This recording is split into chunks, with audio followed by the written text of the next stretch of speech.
Llevaba 9 años en esa empresa cuando Marcus, el nuevo director de operaciones, entró en mi oficina sin llamar a la puerta. Era martes por la tarde. Yo estaba revisando un documento para el señor Tanaka, nuestro cliente más importante en Japón, cuando escuché sus pasos. Levanté la vista y vi esa expresión que he aprendido a reconocer con los años. La mirada de alguien que ya tomó una decisión y solo vino a comunicártela. No me ofreció sentarse. Ni siquiera cerró la puerta completamente. Sara, vamos a hacer algunos cambios en el departamento, dijo, apoyándose contra el marco de la puerta con los brazos cruzados. Hemos estado revisando los costos y francamente, tu posición es reemplazable. Los servicios de traducción automática han avanzado mucho. Y para lo que las máquinas no pueden hacer, hay freelances muy competentes por una fracción de lo que te pagamos. Me quedé mirándolo. Esperé a que dijera que era una broma, o que al menos me explicara con más detalle. Pero no lo hizo. ¿Me estás despidiendo?, pregunté. Mi voz sonó más tranquila de lo que me sentía por dentro. Estamos terminando tu contrato, sí. Recursos Humanos te explicará los detalles de la liquidación. Hemos sido muy generosos considerando las circunstancias. Dijo esto último como si me estuviera haciendo un favor. Marcus, ¿entiendes exactamente qué es lo que hago aquí? Él suspiró, como si mi pregunta fuera una molestia. Traduces documentos del inglés al japonés, coreano y chino. Y sí, también haces algunas llamadas. Mira, Sara, no lo tomes personal. Es solo negocios. Los traductores son fáciles de conseguir. Necesitamos optimizar recursos.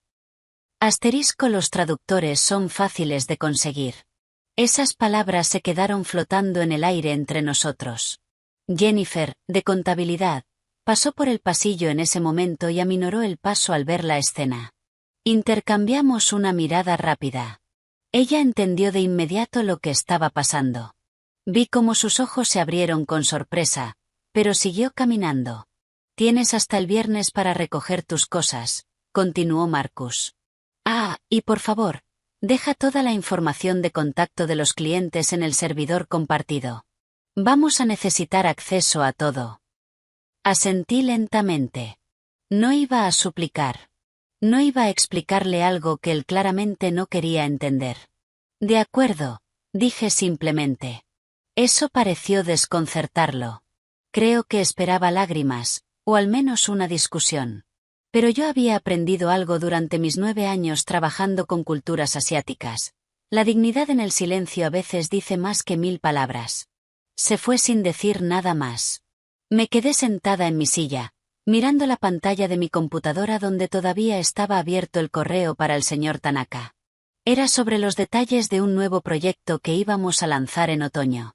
Un proyecto que él y yo habíamos estado planeando durante meses, construyendo cuidadosamente cada fase para que tuviera sentido dentro del contexto cultural de su empresa. Cerré la laptop despacio. Esa noche, en mi apartamento, me serví una copa de vino y me senté junto a la ventana. No lloré. Estaba demasiado aturdida para llorar. Después de 9 años, después de todo lo que había construido, después de cada madrugada contestando correos en horario de Tokio, después de cada viaje, cada reunión, cada relación cuidadosamente cultivada, simplemente me habían descartado. Los traductores son fáciles de conseguir. La verdad es que Marcus tenía razón en una cosa. Técnicamente, mi título era gerente de traducciones y comunicación internacional. Y técnicamente, sí traducía documentos. Pero decir que yo solo traducía era como decir que un chef solo calienta comida. Antes de seguir, quiero decirte algo importante. El 94% de quienes esta historia no están suscritos. Eso significa que si no te suscribes en este momento, probablemente nunca vuelvas a ver este canal. Así que suscríbete, activa la campanita, y asegúrate de no perderte lo que está por venir. Ahora sí, continuemos. Déjame explicarte lo que realmente hacía, y por qué ningún programa de computadora ni ningún freelance por internet podría haberlo hecho. Empecé en la empresa hace 9 años como simple traductora. En ese entonces, La compañía apenas comenzaba a expandirse al mercado asiático. Teníamos un cliente en Japón, 2 en Corea del Sur, y 1 en China. Pequeños contratos, nada especial. Yo traducía correos, principalmente. Contratos. Especificaciones de productos. Lo básico. Pero después de 6 meses, noté algo.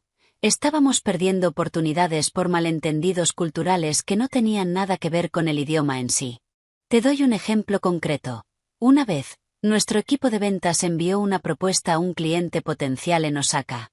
El documento estaba perfectamente traducido. Cada palabra era correcta. Pero empezaba directamente con los números, con los precios, con las especificaciones técnicas. Para una mente estadounidense, eso es eficiencia. Para un empresario japonés tradicional, es una grosería. En Japón, especialmente con socios comerciales nuevos, primero estableces la relación. Hablas sobre valores compartidos. Muestras que entiendes su contexto.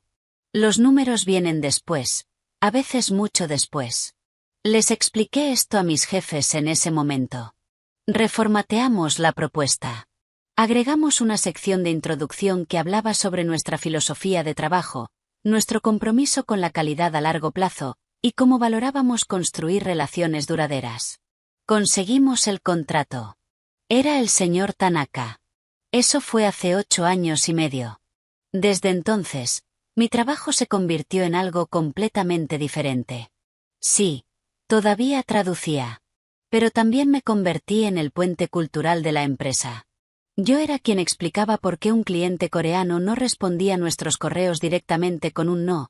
En la cultura coreana empresarial, el rechazo directo se considera confrontacional, así que usan frases como lo consideraremos o necesitamos más tiempo, que en realidad significan no estamos interesados. Yo era quien organizaba las reuniones teniendo en cuenta las diferencias horarias, pero también las festividades locales que ningún calendario occidental registra. Yo era quien sabía que al señor Tanaka no le gustaba discutir números en la primera reunión del día porque prefería usar ese tiempo para sentir el ambiente, como él decía. Yo sabía que la señora Park de Seúl tenía 2 hijos en la universidad y siempre preguntaba por ellos antes de hablar de negocios, porque para ella, yo no era solo una voz corporativa sin rostro, sino una persona que se había tomado el tiempo de conocerla en estos años. Sabía que el señor Chen de Shanghái valoraba la puntualidad absoluta, pero que también esperaba que cada llamada telefónica empezara con al menos 2 minutos de conversación ligera sobre clima o familia, porque saltarse eso sería interpretado como que tienes prisa y por lo tanto no valoras la relación. 9 años construyendo estas relaciones. 9 años aprendiendo no solo idiomas, sino códigos culturales invisibles. 9 años siendo la persona que llamaban cuando había un problema, cuando algo no quedaba claro, cuando necesitaban a alguien de confianza. Manejaba las comunicaciones con 15 contactos clave en toda Asia. 15 personas que confiaban en mí personalmente, que me conocían, que habían compartido comidas conmigo durante viajes de negocios, que me habían invitado a conocer sus oficinas, sus equipos, y en algunos casos, a sus familias. El señor Tanaka una vez me mostró fotos de la graduación de su hija. Me mandó un regalo cuando me enteré que mi madre estaba enferma. Una caja de té verde especial que, según me explicó en un correo muy cuidadoso, era conocido por sus propiedades calmantes y era lo que su familia tomaba en tiempos difíciles. Eso no sale en ningún contrato. Eso no aparece en ninguna descripción de trabajo. Pero eso es lo que mantiene a un cliente pagando millones de dólares año tras año. Y Marcus pensaba que todo eso podía reemplazarse con un software y algunos freelances. Durante mis últimos días en la oficina, organicé toda mi información como me habían pedido. Subí documentos al servidor compartido. Hice listas de contactos. Dejé notas sobre preferencias de comunicación. Pero mientras hacía todo esto, sabía algo que Marcus no sabía. La información es solo una parte. La información sin relación es solo datos. Y las relaciones no se transfieren con un archivo compartido. El jueves por la tarde, 2 días antes de irme, el señor Tanaka me llamó. Sara-san, dijo con su tono siempre cortés.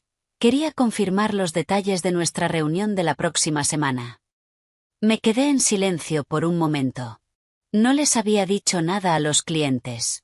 No era mi lugar hacerlo. Pero tampoco podía mentirle a alguien que me había tratado con tanto respeto durante años. Señor Tanaka, dije cuidadosamente, va a haber algunos cambios en la empresa. Ya no voy a estar manejando su cuenta personalmente. Hubo una pausa larga. Entiendo, dijo finalmente. Su voz sonaba diferente. Más fría. Eso es, desafortunado. Estoy segura de que la persona que tome mi lugar estará muy bien preparada, mentí. Otra pausa. Sara-san, durante estos años he apreciado mucho nuestra colaboración. Usted entiende ciertas cosas. Espero que su reemplazo también las entienda. Sabía exactamente a qué se refería. Yo también, señor Tanaka. Cuando colgué, me di cuenta de que me temblaban las manos. Mi último día fue un viernes tranquilo. Llegué temprano, antes que nadie. Recogí las pocas cosas personales que tenía en mi escritorio. Una planta, algunas fotos, un diccionario japonés-inglés que me habían regalado en mi primer año. Cosas pequeñas que habían hecho que ese espacio fuera mío durante casi una década. Marcus llegó alrededor de las 10. Me vio guardar la última caja y asintió desde su oficina, detrás del vidrio. Ni siquiera salió a despedirse. Pero Michelle, de Recursos Humanos, sí vino. Me entregó un sobre con los papeles de la liquidación y me dijo, en voz baja, Sara, esto es un error. Yo se lo dije. Pero ya sabes cómo son estas cosas. Asentí. Lo sé. Ya tienes otros planes. Tengo algunas ideas, dije. Y era verdad. Durante esa semana había estado pensando mucho. Había hecho algunas llamadas. Había actualizado mi perfil profesional. Me fui a mediodía. Llevé mis cajas al auto y conduje a casa sin mirar atrás. Pero no fue el final. Fue más bien una pausa antes de que todo cambiara. El lunes siguiente, aunque ya no trabajaba allí, seguí mi rutina de siempre. Me desperté temprano. Preparé café. Abrí mi laptop para revisar mis correos personales. Y ahí estaba, un mensaje de Keiko, la asistente del señor Tanaka. Asterisco Sara-san, el señor Tanaka intentó contactar a su empresa esta mañana para la reunión programada, pero la persona que contestó no hablaba japonés y no parecía entender de qué proyecto estábamos hablando. ¿Puede por favor confirmar con quién debemos hablar ahora? Asterisco. Me quedé mirando el correo. Marcus había contratado a un servicio de traducción en línea. Había encontrado a 2 freelancers que, según él, hablaban los idiomas necesarios y cobraban una fracción de mi salario. Uno estaba en California, el otro en Texas. Ninguno de los dos tenía experiencia corporativa seria con clientes asiáticos. Pero hablaban los idiomas. Y eso, para Marcus, era suficiente. No respondí el correo de Keiko. Ya no era mi problema. Pero sí me llegó otro mensaje esa tarde. Este de Jennifer en contabilidad. Éramos amigas desde hacía años. Asterisco Sara, es un caos acá. Nadie sabe cómo manejar las comunicaciones con los clientes asiáticos. Marcus está insistiendo en que los traductores nuevos pueden hacerlo, pero ya hubo 2 malentendidos hoy. Solo quería que supieras. Te extrañamos. Asterisco. Le agradecí y le dije que todo iba a estar bien. Pero sabía que no iba a estarlo. 3 días después, un miércoles, sonó mi teléfono. Era un número que no reconocí. Sara, dijo una voz familiar. Era David, el director de ventas de mi antigua empresa. Habíamos trabajado juntos en docenas de propuestas. Hola, David. Sara, necesito pedirte un favor enorme. Sonaba estresado. Sé que ya no trabajas aquí, y sé que probablemente no quieres ayudarnos, pero tenemos una reunión crucial con el señor Tanaka mañana y el traductor que Marcus contrató. Bueno, digamos que las cosas no están yendo bien. ¿Qué pasó? El tipo usó un tono demasiado casual en un correo. Tratamiento informal. Y aparentemente eso ofendió mucho al equipo de Tanaka. Ahora están pidiendo que la reunión se posponga hasta que se aclaren los protocolos de comunicación adecuados. Esas fueron sus palabras exactas. Cerré los ojos. Sabía exactamente qué había pasado. En japonés, existen niveles de formalidad muy específicos. Está el lenguaje casual que usas con amigos. El lenguaje cortés que usas en situaciones formales. Y el lenguaje honorífico que usas con superiores o clientes importantes. Un traductor sin experiencia, especialmente si aprendió japonés en un contexto más informal o académico, podría no entender cuándo usar cada nivel.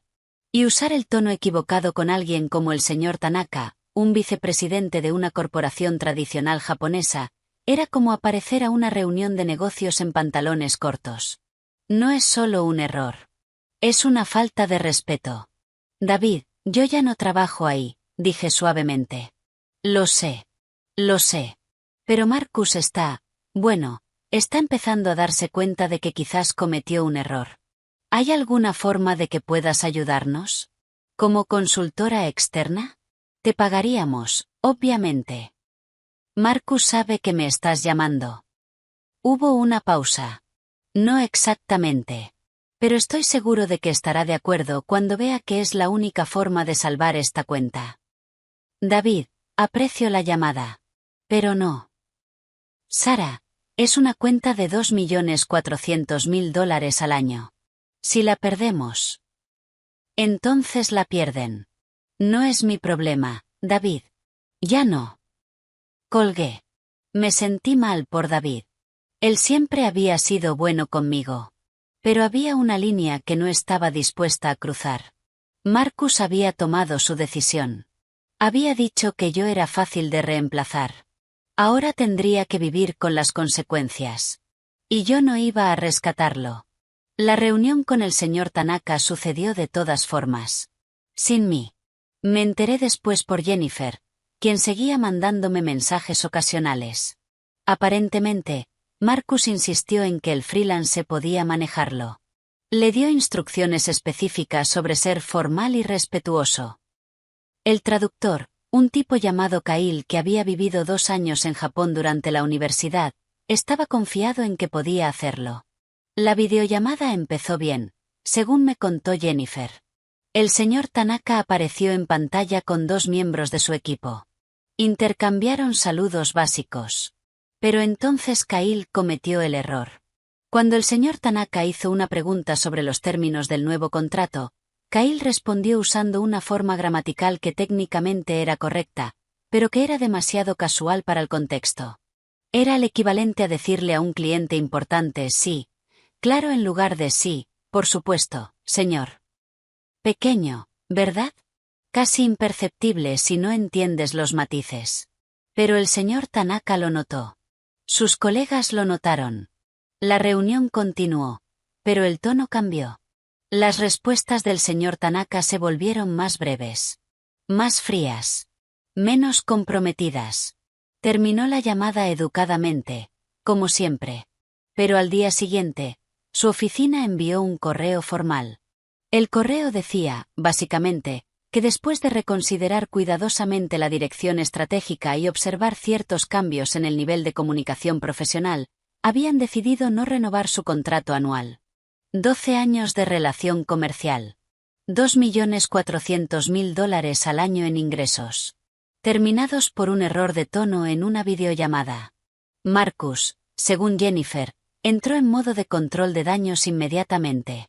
Intentó llamar al señor Tanaka personalmente. Dejó mensajes. Envió correos. Ofreció descuentos. Ofreció términos mejorados. El señor Tanaka respondió una sola vez, con un mensaje breve y cortés, agradeciendo la relación que habían tenido durante años, pero confirmando que su decisión era final. En la cultura japonesa de negocios, cuando se cierra una puerta de esa manera, no se vuelve a abrir. No es como en Estados Unidos, donde puedes tener una pelea hoy y renegociar mañana. Una vez que pierdes la confianza, especialmente por un tema de respeto, se acabó. Y eso fue solo el principio. La señora Park de Seúl también se enteró de que yo ya no estaba. No sé cómo, pero estas cosas viajan en círculos empresariales asiáticos.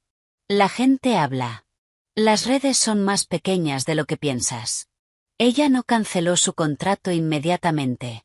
pero sí redujo su siguiente orden en un 60%. Cuando alguien de la empresa le preguntó por qué, ella dijo simplemente que estaban reevaluando sus necesidades. Lo mismo pasó con 2 clientes más en China. Reducciones. Retrasos. Tonos más fríos en los correos. No era solo que yo ya no estuviera. Era lo que mi ausencia significaba para ellos, que la empresa no valoraba las relaciones a largo plazo, que la empresa veía a las personas como intercambiables. Y si yo era intercambiable, ¿qué significaba eso para ellos como clientes? En total, en menos de 3 semanas, la empresa había perdido una cuenta de 2,4 millones y había visto reducirse drásticamente el ingreso de otros 3 clientes importantes. Jennifer me dijo que Marcus había tenido que dar explicaciones a la junta directiva, que había habido reuniones de emergencia, que intentó culpar a los traductores freelances, y luego a malentendidos culturales inevitables, y luego a cualquier cosa que no fuera su propia decisión. Pero la verdad era clara. Él había asumido que mi trabajo era simple. Había asumido que cualquiera podía hacerlo. Y había estado completamente equivocado. Yo seguía adelante con mi vida. Había actualizado mi perfil en LinkedIn, destacando mis años de experiencia en comunicación intercultural. Había contactado a algunas personas de mi red profesional. Y había empezado a recibir respuestas. Resulta que hay muchas empresas que necesitan exactamente lo que yo hacía. Alguien que no solo hable idiomas, sino que entienda culturas. Alguien que pueda construir puentes, no solo traducir palabras. Una empresa de consultoría Fortune 500 me contactó. Estaban expandiéndose a mercados asiáticos y habían tenido algunos problemas similares a los que acababa de vivir mi antigua empresa. Querían a alguien que pudiera entrenar a sus equipos, revisar sus comunicaciones y asesorar en estrategias culturales. Me ofrecieron un contrato de consultoría a $180 la hora. Hice los cálculos mentalmente. Si trabajaba incluso medio tiempo como consultora, ganaría más de lo que ganaba con mi salario fijo anterior. Y tendría control sobre mi horario, mis clientes y mi trabajo. Acepté. Pero a pesar de todo el éxito profesional que empezaba a construir, no voy a mentir, también había noches difíciles. Había noches en las que me sentaba sola en mi apartamento y me preguntaba si había hecho lo correcto al no ayudar cuando David me llamó. Me preguntaba si debería haber sido más grande, más profesional, haber puesto a un lado mi orgullo herido. Había noches en las que pensaba en el señor Tanaka, en la señora Park, en todas esas relaciones que había construido durante años y que ahora estaban rotas. No por mi culpa, pero de alguna manera, me sentía responsable. Porque yo conocía al señor Tanaka. Sabía que él no era vengativo. Sabía que su decisión de terminar el contrato no venía de un lugar de malicia, sino de principios. Para él, la forma en que te comunicas refleja quién eres. Y la empresa, al tratarme como reemplazable y al contratar a alguien sin el entrenamiento adecuado, le había enviado un mensaje sobre sus valores. Yo entendía eso. Lo respetaba, incluso. Pero también dolía ver algo que había construido con tanto cuidado desmoronarse. Una noche, como a las 3 de la mañana, me desperté pensando en todo esto.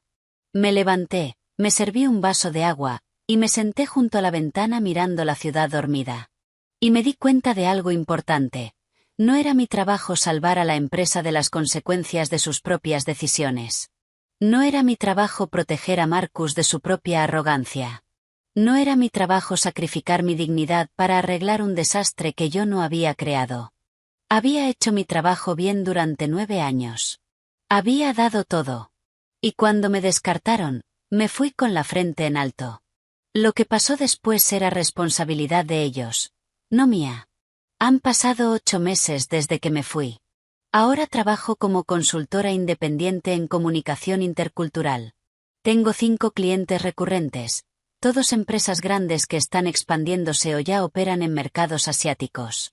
Les ayudo a entrenar a sus equipos, a revisar sus estrategias de comunicación, y a evitar exactamente el tipo de errores que destruyeron la cuenta del señor Tanaka. Cobro $180 la hora y trabajo desde mi casa, con mi propio horario. Algunos días trabajo 4 horas. Otros días trabajo 10. Pero son mis horas, mis decisiones, mi vida. Gano más dinero que antes. Tengo más libertad que antes. Y, honestamente, estoy más feliz que antes. Hace 3 semanas recibí un mensaje de LinkedIn. Era del señor Tanaka. Sara-san, espero que este mensaje la encuentre bien. He escuchado de su nuevo emprendimiento y me complace mucho saber que está prosperando. Si alguna vez está en Tokio, sería un honor invitarla a cenar. Hay un nuevo proyecto en mi empresa y me gustaría discutir la posibilidad de que nos asesore en los aspectos de comunicación intercultural. Por supuesto, bajo sus propios términos profesionales. Leí el mensaje 3 veces. No era una oferta de trabajo. Era una invitación a colaborar, de profesional a profesional, con respeto mutuo. Le respondí que estaría encantada de discutirlo. También me enteré, por Jennifer, de lo que pasó en mi antigua empresa. Marcus ya no trabaja ahí. No lo despidieron exactamente, pero después de perder la cuenta de Tanaka y ver caer los ingresos de varios otros clientes asiáticos, hubo una reestructuración. Él decidió buscar otras oportunidades. La empresa contrató a un nuevo gerente de comunicaciones internacionales. Le pagan más de lo que me pagaban a mí. Y están reconstruyendo lentamente las relaciones con algunos clientes, aunque perdieron a Tanaka para siempre. Jennifer me dijo que en una de las reuniones de equipo, después de que todo explotara, alguien preguntó qué había salido mal exactamente. Y alguien más respondió: asumimos que las relaciones son reemplazables. Que la experiencia no importa. Que podíamos conseguir lo mismo por menos dinero. Era una lección cara. Pero necesaria. Hay algo que he aprendido en estos meses. Tu valor no lo determina la gente que te descarta. Tu valor está en lo que construyes, en lo que sabes, en las relaciones que cultivas, y en la integridad con la que trabajas. Marcus pensó que yo era fácil de reemplazar porque vio mi trabajo en términos simples. Traducir palabras de un idioma a otro. Pero mi trabajo nunca fue sobre palabras. Fue sobre entendimiento. Fue sobre confianza. Fue sobre años de aprender no solo cómo decir algo, sino cuándo decirlo, cómo decirlo, y por qué importa. Esas cosas no se aprenden de la noche a la mañana. No las hace un programa de computadora. No las hace un freelance que cobra $30 la hora sin experiencia real en el contexto cultural. Y definitivamente no se reemplazan con arrogancia y recortes de presupuesto. Ahora, cuando entreno a equipos en mis sesiones de consultoría, siempre les digo lo mismo. En negocios internacionales, especialmente con culturas asiáticas, la relación es el negocio. No es lo que viene antes del negocio. No es el contexto del negocio. Es el negocio mismo. Y las relaciones requieren tiempo, respeto y consistencia. Algunos me escuchan. Algunos toman notas. Algunos asienten educadamente, pero sé que en sus mentes están pensando en cómo optimizar procesos y reducir costos. Y esos son exactamente los que van a aprender la lección de la manera difícil, como Marcus. No siento rencor hacia él, honestamente. La rabia inicial que sentí ese martes cuando entró a mi oficina y me dijo que era reemplazable. Eso ya pasó. Ahora solo siento algo parecido a la lástima. Porque él perdió la oportunidad de aprender algo valioso antes de que le costara millones de dólares y su carrera. Perdió la oportunidad de escuchar. De hacer preguntas. De entender que no todo se puede medir en una hoja de cálculo. Pero yo no perdí nada al final. Gané claridad. Gané libertad. Gané confianza en mi propio valor. Y gané la confirmación de algo que siempre supe pero que a veces olvidamos cuando estamos atrapados en trabajos que no nos valoran, que hacer bien tu trabajo, con integridad y dedicación, eventualmente habla por sí mismo. Puede que no sea inmediato. Puede que no sea de la forma que esperabas. Pero la calidad de tu trabajo siempre encuentra su lugar. El otro día estaba preparando una presentación para un cliente nuevo. Era sobre cómo evitar malentendidos culturales en negociaciones con socios japoneses. Y mientras organizaba mis diapositivas, me encontré sonriendo. Porque toda esa experiencia, todos esos años, todas esas lecciones aprendidas, nadie puede quitármelas. Son mías. Son mi valor. Son lo que llevo conmigo sin importar dónde trabaje o con quién. Marcus pensó que podía reemplazarme porque no entendía la diferencia entre tener información y tener experiencia. Entre saber palabras y entender culturas. Entre hacer un trabajo y construir relaciones. Aprendió la diferencia. Y yo aprendí que a veces, el mejor regalo que te puede dar alguien es subestimarte. Porque te obliga a demostrar tu valor de formas que nunca habrías explorado si te hubieras quedado cómoda en el mismo lugar. Ahora, cuando miro hacia atrás a esos 9 años, no los veo como tiempo perdido. Los veo como la fundación de todo lo que estoy construyendo ahora. Cada cliente que cultivé. Cada matiz cultural que aprendí. Cada error que evité. Cada relación que construí con paciencia y respeto. Todo eso me lo llevo conmigo. Y nadie, absolutamente nadie, puede decir que eso es fácil de conseguir. Porque no lo es. Y nunca lo fue.